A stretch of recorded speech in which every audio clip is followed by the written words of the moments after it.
Good morning, big girls. Today, we are continuing along our breakout series. Yesterday, we talked about 7 wide receivers that are going to break out in fantasy football this year. We're going to swap over to the running back position, the juicy position. And the criteria for this one is that they have never finished as a top 20 running back. For the receivers, we did top 24 only because you start more and yada, yada, yada. It doesn't really matter. But we're talking about guys that have never finished as a top 20 fantasy running back that I expect to have phenomenal years this year for one reason or another. Maybe they are moving into the starting role. Maybe coming off of a rookie season, they're going to move into an expanded role on a great offense.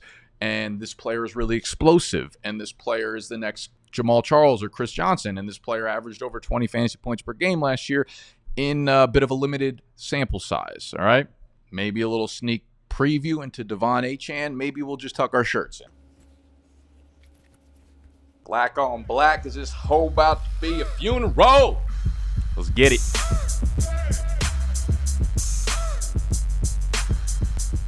Okay, so obviously Devon Achane of the Miami Dolphins is a little bit of a cheat code here because had he played the full season last year, had he played the full 17 games, he would have been, a top 15 fantasy running back. But nonetheless, I think he still deserves his flowers, and I think he needs to be put on this list because there is almost zero chance that this man doesn't break the fuck out everywhere this year in fantasy football. All right.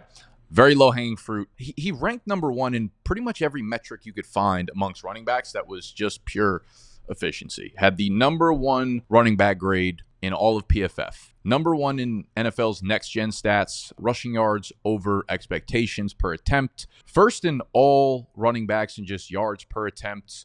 In the 9 games that he played, more than 4 snaps, he averaged over 21 fantasy points per game. All right.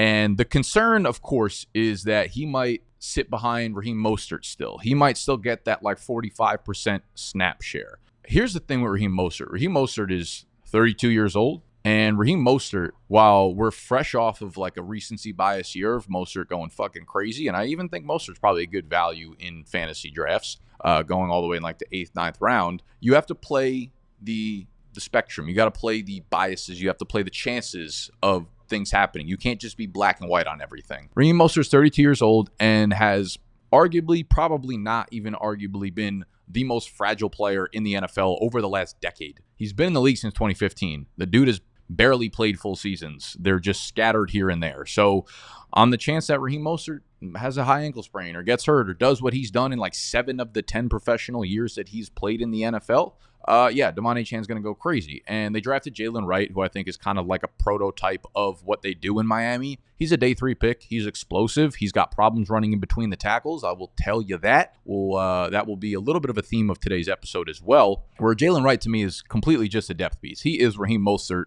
10 years younger kind of thing. I don't think they're going to use him unless necessary. I think he'll be used in that Salvin Ahmed role last year, where when they needed him, he was able to step in. When both of these guys got hurt, he was it. Jaylen Wright's not going to get any serious play time this year. I don't really care how you felt about Jaylen Wright and your player prospect profile algorithm optimizer. Fuck all that noise. All right, Jaylen Wright's the clear number 3 and won't get on the field at a clip more than 7% unless somebody gets hurt. Now, Devon Achane, I'm worried. I'm concerned that still people, because of his size being 190 pounds, even though apparently man's buffed up this summer, everybody buffed up, everyone who's too small buffed up, everyone who's too fat thinned down, everyone's in the best shape of their life. I'm concerned that people are thinking that Devon Achane is just this explosive gadget player. That's just not the case, right? And this was my player evaluation on him going back to last draft season, right? I did a full video breakdown on just Devon Achane. It was one of my better videos I think I've probably done, and I'll link that down below for you guys. But he is he's borderline a flawless prospect outside of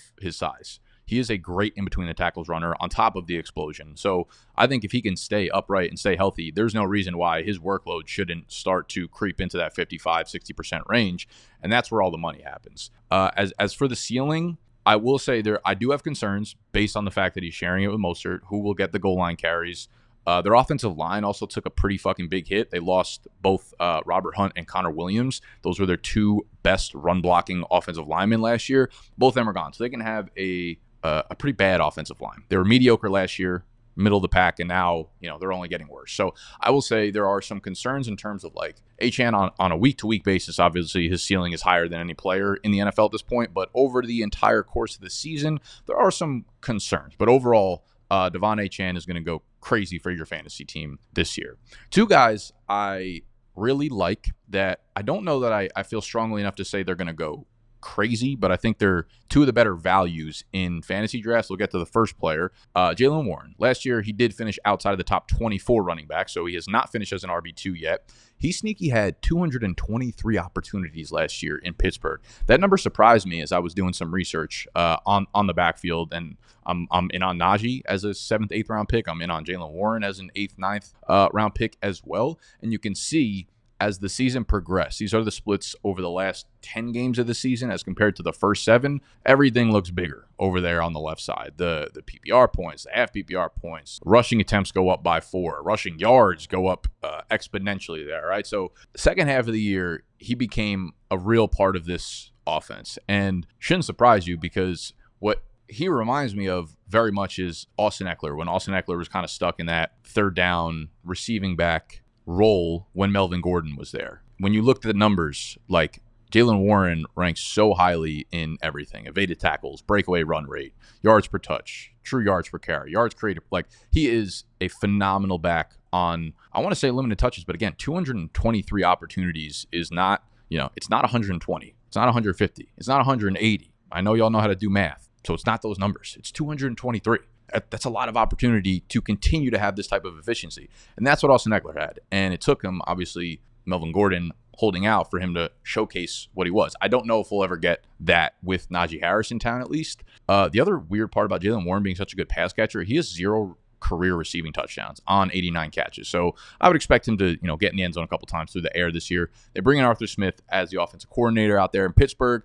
You never really know what you're going to get from him in terms of the split, but it's very clearly he's keen on using multiple backs if he thinks that's the right move, as we saw in Atlanta last year. And if he's going to use people above Bijan, I don't think he'll have a problem using Warren above Najee Harris. The other thing to really keep in mind here, too, is Russell Wilson comes over. He's going to be the starting quarterback in Pittsburgh. Last year, 3 of the top 5 most targeted players on Denver were running backs. It went Courtland Sutton, Jerry Jeudy, and then Javonte, Samaje, Jaleel. Them 3 combined to see 150 targets, all right? And a lot of that was to do to the fact that they had a lack of weapons, a lack of pass catching options on their roster. Look at Pittsburgh. They got George Pickens and very little else, all right? So we could very well be in for a target share combined to these running backs, 25, 28% in that range. And a lot of that's going to go to Jaylen Warren. So in PPR leagues, I would be very, very surprised if Jaylen Warren does not finish as an RB2. On that same type beat, Tyjae Spears.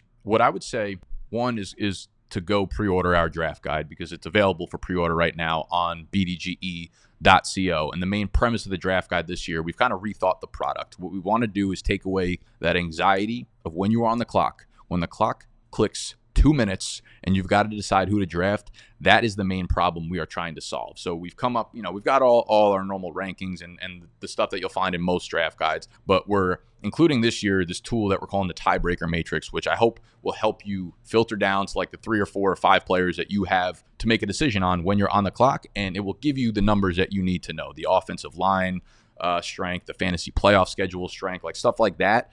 That's in the draft guide this year, and I could not be more excited to bring it to you guys. Available for pre-order on BDGE.co right now. It'll be a limited price until August 1st, but the cheapest, the least expensive way to get it is to go to underdogfantasy.com or download the app and use promo code BDGE when you deposit $10 or more. All right, just $10, but you can deposit up to $1 billion. I don't care what you do with your money, but $10. First-time depositors using code BDGE will not only get you the draft guide for free, but it'll get you a bunch of bonus deposit matches that you can play higher lowers with us throughout the entire season and win some money. All right, so Underdog Fantasy, download the app, underdogfantasy.com, do it on the website. I don't care. Code BDGE. If you've already used your FTD, if you've already been a first-time depositor, if you're not in a state that uses it, again, pre-order BDGE.co. Let's go to tyjaespears.co. Tennessee Titans running back. We'll be sharing the backfield with Tony Pollard, but very similar to Jaylen Warren. They're just efficiency goats. When you look at what he was doing last year, number 6 in yards per touch, number 4 in juke rate, which is Player Profiler's elusive metric, number 5 in breakaway run rate, explosive, he's shifty, he's a good pass catcher, like all those types of things, right? And this is a tweet from Adam Leviton, as you can see up on the screen. Expecting one of the biggest schematic changes this season to come from the Titans. Had 3+ wide receivers on the field just 58% of the time last season. They replaced Derrick Henry with 2 space back. They bring in Brian Callahan, whose Bengals had 3+ wide receivers on the field 78% of the time last year. The case in point is this is going to be a very spread open offense, which plays into Tyjae Spears and Tony Pollard's skill set. This will be a much more pass-heavy offense, which I think is better for a guy like Tyjae Spears and his PPR upside. The dude played over 35% of the snaps last year while sharing a backfield with Derrick Henry, which I think is pretty impressive because we've never really seen that before while Derrick Henry's had his tenure in Tennessee. So just imagine what his workload is going to be like when Tony Pollard is the guy. And to be completely honest, I actually think the pendulum has swung a little bit too far on Tony Pollard. Like, I don't mind drafting either of these guys. Tony Pollard is going, I think, outside of pick 100 now, maybe round 8, round 9. So maybe that is about round 100, which I think is fucking insane. But I like both of those guys. Tyjae Spears' role, don't know if he's going to be on the goal line, but he had the 3rd most snaps in 2- and 4-minute drills. It was Rachaad White, it was Bijan Robinson, and then it was Tyjae Spears. That is like primo PPR type usage, especially in a pass-heavy offense, which I expect them to be going into this year. Offensive linemen, back-to-back first-round picks on offensive linemen. They bring in Calvin Ridley. They bring in Tyler Boyd. Like, this is going to be a fun offense, if nothing else, to watch. I could see Tyjae Spears having a similar role to what we saw from like Jerome Ford last year, where Ford's snap share realistically was just north of 50. I think he was at like 53%. His opportunity share was at 50.8%. But you know who was in on 3rd and 4th downs and on 2- and 4-minute drills? Jerome Ford. You know why he ate? Because of that. And that is why I'd imagine Tyjae Spears will also eat this year. So when I look at Jaylen Warren, Tyjae Spears, these aren't guys that I necessarily want to only rely on. Like, I don't want to go into the 8th, 9th round and just start to nitpick all these smaller guys that have like PPR upside. But I think it'd be part of a better strategy. You know, if you go hero running back where you grab one stud early on, or you grab a good one in the 3rd and a good one in the 6th, like, I think you do right by yourself to have a strategy where you leave your draft with one of these 2 guys, Jaylen Warren or Tyjae Spears. And I think you'll put yourself in a pretty good spot. Next guy up on this list, Zamir White. Now, this can go very wrong. I'm aware of that. Zamir White could be this year's Alexander Mattison. And now he has Alexander Mattison waiting in the wings, ironically, out there in Las Vegas behind him because they brought him in. But I will say the role is absolutely just there for Zamir White to lose. All right. Behind White, they really just have cones. Like, Alexander Mattison is quite literally the definition of a cone. They have nothing else really on that depth chart in Vegas. And I think one of the worst things to do in fantasy football is to take small sample sizes and try to project it out to the course of a season. But I will say what White did over the last 4 weeks of last year was pretty special. Dude averaged over 24 opportunities per game, nearly 100 rushing yards per game, over 15 PPR points per game. And with Antonio Pierce as the coach, this is going to be a we're tough football team, spearheaded by that philosophy. And Zamir White he's not a real pass catching back. It's not his strong suit, but he is really explosive and he has the size, 6 foot, 214, good Georgia running back, 4.4 speed, straight runway speed. You look at the defense now, they bring in Christian Wilkins. This should be a pretty damn good defense where I think their philosophy again will be to rely on the ground game, will be to rely on the run, and Antonio Pierce wants to have that hard-nosed mentality, and I think Zamir White just plays right into that. So realistically, I think you would be doing yourself a disservice to think that Zamir White's going to be a 3-down back, because even last year, over the last month of the season, over those last 4 weeks when Zamir White was catching some passes, Amir Abdullah still played a hefty amount of the 3rd down snaps and the 2- and 4-minute drill snaps. On 3rd downs, Amir actually outsnapped Zamir White 45-11 over those last 4 weeks. So I think the way you have to look at this, if you think Zamir can be a really productive early down runner and you think he can rumble into 7, 8, 9 rushing touchdowns this year, then he can definitely be a top 20 guy. So the role is there. The opportunity is going to be there. I'm going to leave that up to you to decide whether or not you think he's talented enough, whether or not you think this offense will give him enough opportunities to get into the end zone. I don't personally find myself drafting a ton of Zamir White, but if he drops a little bit in drafts, if he drops another round, I could see myself being pretty okay with the value that he's currently going at. All right. So we've got those first 4 guys. We've got Devon Achane, we've got Jaylen Warren, we've got Tyjae Spears, we've got Zamir White. The last two guys I want to talk about and dig into a little bit more are these rookies that are getting a lot of hype right now. You have Trey Benson in Arizona, and you've got Marshawn Lloyd in Green Bay. Now, on the Dynasty channel, which is where I put most of my content out from the months of February through April, May, I go deep dive into a lot of rookie players and look at their tape and look at their film and kind of break down things I do and don't like. In the same way I did with the devon achane, and I was like, I fucking love this dude. Great inside the tackled runner. A little bit opposite with Trey Benson and Marshawn Lloyd. They're very, very similar to me. They are extremely athletic backs, explosive. They both have very good size, very good speed. They both have vision problems. They both miss holes a lot. They both have legit workhorses in front of them, right? Marshawn Lloyd has Josh Jacobs in front of him. Trey Benson has James Conner in front of him, who are both kind of similar stylistically as well. Both of these guys, Benson and Lloyd, were third-round picks, so you have day 2 picks. When I look at these players, Lloyd and Benson, I look at them in the same mold of Miles Sanders and DeAndre Swift, who they can play on all 3 downs, who can break away these big plays, and they could do a ton of damage on a great offense. Both of them in Philly had great years, Sanders and DeAndre Swift, but their range of outcomes is extremely wide. Like, they can deliver a top 10 fantasy running back finish in the right situation, followed by a year of just being flat out benched, okay? Like we saw with Miles Sanders, and we've seen DeAndre Swift eat a lot of shit out there in Detroit, despite having a lot of like breakout potential and a lot of upside games. He never really put it together, and a lot of it comes down to the fact that these coaches couldn't really trust him to do the right thing, play in and play out, and that's like Dan Campbell's MO. That's like, what a lot of these coaches are looking for, and the upside sometimes just is not worth squeezing that juice out. Sometimes it just comes out sour. So Miles Sanders and DeAndre Swift have had years where they're great, and they've had years where they're pretty miserable and they don't give you anything. I think both of these guys are similar in that vein, where I think they could produce an RB1 season at some point, but right now I would kind of pump the brakes. I think, at least for Trey Benson, everything we're hearing out of Arizona camp is that it's James Conner's backfield entirely and completely, unless he breaks down. But I will say this is the first year where James Conner like legit has competition behind him.